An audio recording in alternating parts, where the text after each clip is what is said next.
15 से 20 करोड़ मुसलमानों का तो कोई प्रतिनिधित्व ही नहीं था। तो इंडिया गठबंधन फर्जी गठबंधन। बीजेपी ने उनकी कुर्सी धुल दी, तब उनको लगा अरे हम तो सूत्र हैं, तब उन्हें पहचान पता चली।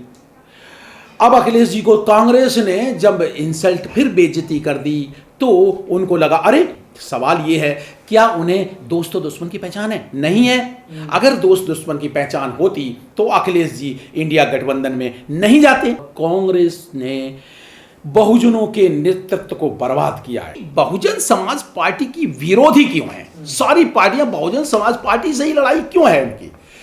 बहुजन समाज पार्टी से सबकी लड़ाई इसलिए है कि बहुजन समाज पार्टी विचारधारा की लड़ाई लड़ती है। बहुजन समाज पार्टी एक आंदोलन है। बहुजन समाज पार्टी आरक्षण देती है। बहुजन समाज पार्टी नौकरियां देती है। बहुजन समाज पार्टी मान सम्मान देती है। बहुजन समाज पार्टी बहुजनों के नायकों का सम्मान करती है और अत्याचार नहीं होने देती, प्रतिनिधित्व देती है, जमीन देती है। माननीय अखिलेश जी को इतनी समझ आ गई, ये एक अच्छी बात है। उन्हें देर आए दुरुस्त आए, लेकिन अब समझ क्यों आई है?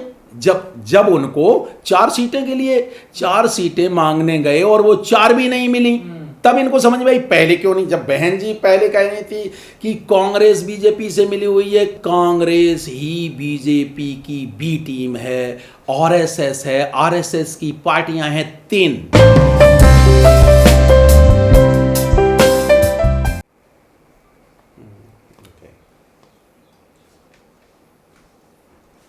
सर जिस ले लो चेयर ले लो। ना आया ठीक है। नहीं।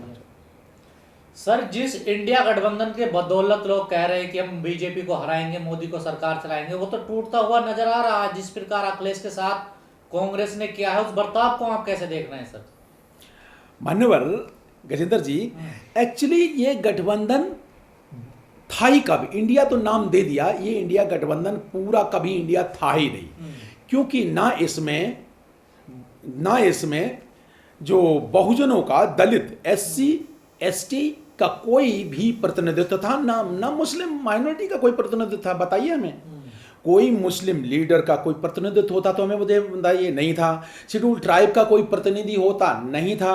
और बहुजनों की लीडर हैं बहन मायावती जी थी, तो उनका ना दलित का कोई रिप्रेजेंटेशन, ना शेड्यूल ट्राइब का कोई रिप्रेजेंटेशन, ना मुस्लिमों का कोई रिप्रेजेंटेशन। तो इंडिया गठबंधन था ही नहीं। ये कांग्रेस गठबंधन जो पहले यूपीए जाना जाता था, बाद में इसमें 2 पार्टियां और मिल गई, एक टीएमसी मिल गई और एक यूपी की सपा मिल गई और एक जेडीयू मिल गई। इस तरह का गठबंधन बनाया था। ये बनाया क्या था? Behind the scene Congress game खेल रही थी इंडिया के मामले में। एक्चुअली इंडिया बना करके ये आरएसएस ही, पहले बीजेपी फिर कांग्रेस बीजेपी, तो ये आरएसएस का ही गठबंधन था इंडिया गठबंधन। इसमें किसी बहुजन का, SC ST OBC का प्रतिनिधित्व था ही नहीं, ना माइनॉरिटी का प्रतिनिधित्व था। इसलिए ये भारत का कोई गठबंधन नहीं था। इसमें ना 22.5% शेड्यूल्ड कास्ट का, 7.5% शेड्यूल्ड ट्राइब का और भारत के 15 से 20 करोड़ मुसलमानों का तो कोई प्रतिनिधित्व ही नहीं था। तो किस तरह का? तो इंडिया गठबंधन फर्जी गठबंधन। अखिलेश कह रहे हैं हमको धोखा दिया है कांग्रेस ने। चलो, ये एक बड़ी अच्छी बात कही है। मान्यवर अखिलेश जी को देखो, अखिलेश जी अभी नए पॉलिटिशियन हैं, अभी विचारधारा की समझ नहीं है, लेकिन कम से कम समझ तो आई। ये अच्छी बात, 2 अखिलेश जी को समझ आई। एक जब उनकी कुर्सी धुली गई तब उनको समझ आई कि हमला की सूत्र है। जब बीजेपी ने उनकी कुर्सी धुल दी तब उनको लगा अरे हम तो सूत्र हैं, तब उन्हें पहचान पता चली। अब अखिलेश जी को कांग्रेस ने जब इंसल्ट फिर बेइज्जती कर दी तो उनको लगा अरे दरअसल बात क्या है। मान्यवर अखिलेश जी को, मान्यवर काशीराम साहब और बहुजन आंदोलन को, तथागत बुद्ध, फूले पेरियार, रामास्वामी नायकर और बहुजन विचारधारा को पढ़ना लिखना चाहिए। पढ़े लिखे हैं, हालांकि वो फॉरेन रिटर्न है, पढ़े लिखे हैं, या हमारे यंग पॉलिटिशियन हैं, बहुजन समाज से हैं, ओबीसी समाज से हैं। मैं उनकी कदर करता हूँ, लेकिन सवाल ये नहीं है। सवाल ये है क्या उन्हें दोस्त और दुश्मन की पहचान है? नहीं है। अगर दोस्त दुश्मन की पहचान होती तो अखिलेश जी इंडिया गठबंधन में नहीं जाते। ये इंडिया गठबंधन स्वाभाविक 85% मूल निवासी बहुजनों का गठबंधन भी नहीं है, क्योंकि कांग्रेस ने 75 सालों तक ओबीसी को आरक्षण नहीं दिया, मंडल कमीशन का विरोध किया। पूरे गांधीज ने पहले गांधी ने और गांधी की कांग्रेस प्री इंडिपेंडेंट गांधी ने और उनके जितने भी कांग्रेस पार्टी ने तो ओबीसी वर्ड को संविधान में गिनने की गिनती तो छोड़ दो, उनका नाम भी लिखने के लिए बाबा साहब को मजबूर कर दिया था, नहीं ये लिखो ही मत। लेकिन बाबा साहब ने, धन्य हो बाबा साहब अम्बेडकर, उन्होंने आर्टिकल 342 संविधान में डाल करके ओबीसी को एक, उन्होंने कहा नहीं, ऐसे लोग, ऐसे जिनको अभी जाना नहीं गया है, जिनकी गणना नहीं हुई है, उनको फ्यूचर में एक कमीशन बना दिया जाए। तो बाबा साहब का शुक्रिया करें ओबीसी के लोग कि उन्होंने, बाबा साहब ने आर्टिकल 342 डाल करके ओबीसी को प्रतिनिधित्व देने की कोशिश की। फिर कांग्रेस ने कालेकर कमीशन बना करके 50 साल तक लटकाए रखा ओबीसी को। फिर मंडल कमीशन का कांग्रेस ने विरोध किया, राजीव गांधी, इंदिरा गांधी सब तो मंडल कमीशन का विरोध कर रहे थे। और कब दिया कांग्रेस ने? आज राहुल गांधी हैं, वो कह रहे नहीं साहब मिलना चाहिए। तो ये बताइए, कांग्रेस ने 2011 में जो जनगणना कराई थी, उस समय जाति जनगणना के आंकड़े क्यों नहीं इन्होंने प्रसारित किए? तो ये गांधीज है ना, दरअसल बात ये है, ये बेइज्जती करते हैं। गांधी और कांग्रेस ने बहुजनों के नेतृत्व को बर्बाद किया है। दिल्ली में 50-55 साल तक एमएलए रहने वाले एक नेता थे, चौधरी प्रेम सिंह, उनको अब मुख्यमंत्री बनाएंगे, 55 साल तक वो बेचारे मर गए, उनको मुख्यमंत्री कभी नहीं बनाया। मान्यवर जगजीवन, दूसरा एक उदाहरण देता हूं, जो कांग्रेस में ही रहे, दूसरा मान्यवर जगजीवन राम जी का उदाहरण देता हूं। जिंदगी भर मान्यवर जगजीवन राम जी तो कांग्रेस की सेवा की, लेकिन उन्हें जब प्रधानमंत्री बनने का आया तो कांग्रेस ने हटा कर दिया। तीसरे नेता जब ऐसे अधिकार मांगने लगे, रामविलास पासवान, एक और जो दलित नेता जो कांग्रेस के पिट्ठू रहे, मैं उन कांग्रेस के मान्यवर काशीराम के शब्दों में चमचे रहे, कांग्रेस के चमचों का भी कांग्रेस ने भला नहीं किया। मान्यवर रामविलास पासवान जो बिहार के कांग्रेसी पहले चमचे थे, जिंदगी भर उन्होंने कांग्रेस के लिए काम किया, तो फिर बाद में जब अधिकार मांगने की बात हुई तो फिर क्या हुआ? रामविलास पासवान ने कांग्रेस छोड़ के बीजेपी का दामन क्यों थामा? समझ रहे हैं बात को? तो मैं ये कहना चाहता हूं, कांग्रेस पार्टी ने बहुजनों का नेतृत्व खत्म किया है दक्षिण में, लेकिन ऐसा नहीं हुआ। दक्षिण भारत में जब पेरियार ईवी रामास्वामी नाइकर को गांधी नाम के कांग्रेसी व्यक्ति ने जब कहा कि नहीं, उन्होंने कहा ये तो अछूत पे समस्या पे बात करो और ये पहले तो शेड्यूल कास्ट की समस्या हल होनी थी, तो फिर क्या हुआ? ईवी रामास्वामी नाइकर जो कांग्रेस के प्रदेश अध्यक्ष थे तमिलनाडु के, उनको रिजाइन देना पड़ा। तब उन्होंने कहा गांधी का बहिष्कार, कांग्रेस का बहिष्कार, हिंदू धर्म का बहिष्कार, देवी देवताओं का बहिष्कार और हिंदी भाषा का बहिष्कार। और तब वो डीएमके की, दक्षिण भारत की पार्टी जो बहुजन विचारधारा पे चली, 75 साल से काम कर रही है ना, डीएमके राज सत्ता में है, डीएमके एआईडीएमके, वहां कांग्रेस और बीजेपी कभी सत्ता में नहीं आई। क्यों नहीं आई? क्योंकि दक्षिण भारत में बहुजनों की सत्ता, आइडियोलॉजी पर बहुजनों की पार्टी काम करती है। उत्तर भारत में एक ही पार्टी है, बहुजन समाज पार्टी, जो बहुजनों की विचारधारा पे मान्यवर काशीराम साहब ने बनाई।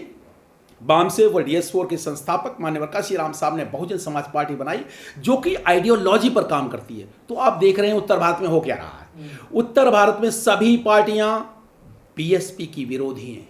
अब प्रश्न ये उठता है कि बहुजन समाज पार्टी की विरोधी क्यों है? सारी पार्टियां बहुजन समाज पार्टी से ही लड़ाई क्यों है उनकी?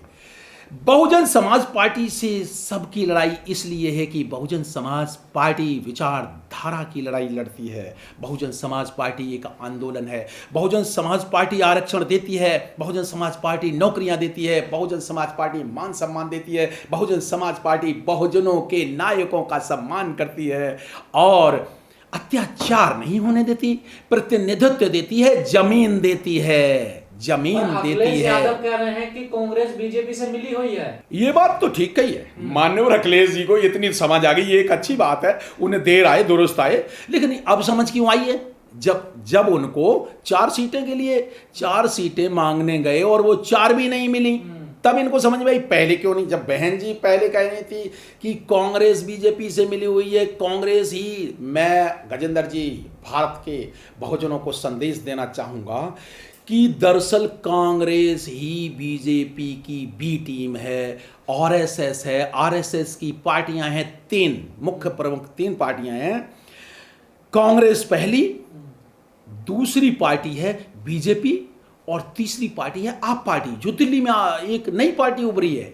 ये सब गेम खेल रहे हैं, ये मनुवादी विचारधारा की पार्टियां हैं, ये मनुवादी विचार को समर्पित हैं और ये हक छीनती हैं। तो कांग्रेस ने हक छीना है, अब ये कह रहे हैं जाति जनगणना कराओ। तो एक काम करें ना, कांग्रेस के राहुल गांधी अगर ईमानदार हों तो उनकी चार प्रदेशों में सरकारें हैं, 27% ओबीसी का आरक्षण फटाफट एक स्पेशल ड्राइव चलाएं और 4 राज्यों में भर दें। नहीं, पहले उनको प्रधानमंत्री बनाना होगा, 24 में आपको कांग्रेस की सरकार बनानी होगी, तब जाके जनगणना कराएंगे कांग्रेस। क्यों? ठेका ले रखा है गांधी परिवार ने, उनके पिताजी बनेंगे, उनके दादाजी प्रधानमंत्री बनेंगे, उनके पिताजी बनेंगे प्रधानमंत्री, उनके माताजी बनेंगे, उनके खुद बनेंगे। ये क्या मतलब है भाई? क्या गांधी ने कोई, ये डेमोक्रेसी है? भारत लोकतंत्र है, यहां बाबा साहब अम्बेडकर एक वोट का अधिकार दे गए हैं।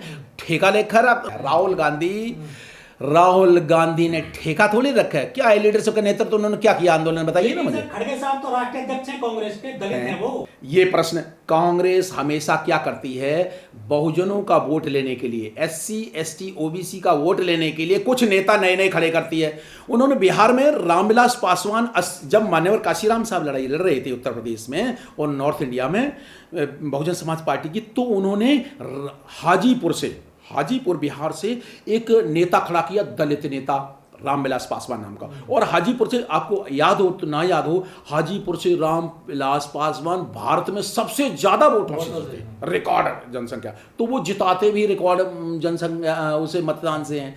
तो ये आर्टिफिशियल, कांग्रेस ने अभी एक नए कुछ मीडिया वाले नेता तैयार किए, मैं नाम लेकर के उनको हाईलाइट नहीं करना चाहता, सब जानते हैं कि उत्तर प्रदेश में वो बहुजनों के वोट को बांटने की कोशिश कर रहे हैं, इधर उधर जा रहे हैं, मीडिया हाईलाइट कर रहे हैं, मैं नाम जानबूझ के नहीं लेना चाहता। तो यहीं पे चाहे महाराष्ट्र में देखिए, चाहे बीजेपी हो, कांग्रेस है, ये बहुजनों को प्रतिनिधित्व नहीं देना चाहते। अब ये देखिए ना, महिला आरक्षण बिल का कांग्रेस ने भी समर्थन किया, इन्होंने किया। ये बताइए, कांग्रेस ने अगर ये जाति जनगणना की बात थी तो ये एससी एसटी की महिलाओं को आरक्षण क्यों नहीं दिया? इन्होंने महिला आरक्षण में कांग्रेस ने क्यों नहीं दिया?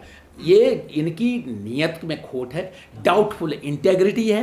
ये प्रतिनिधित्व बिल्कुल ना महिलाओं को प्रतिनिधित्व देना चाहता, दूसरा एग्जाम्पल ना मुसलमानों को प्रतिनिधित्व देना चाह रहे हैं। मैं मध्य प्रदेश का रिसेंट एग्जाम्पल देता हूं, सिर्फ एक सीट दी है। ये बताइए, पूरे मध्य प्रदेश में सिर्फ एक सीट पे बीजेपी वाले तो एक भी एमएलए को लड़ाई नहीं रहे, वो तो कहते हैं हम तो देना ही नहीं है सीट, और कांग्रेस वाले ने एक दी।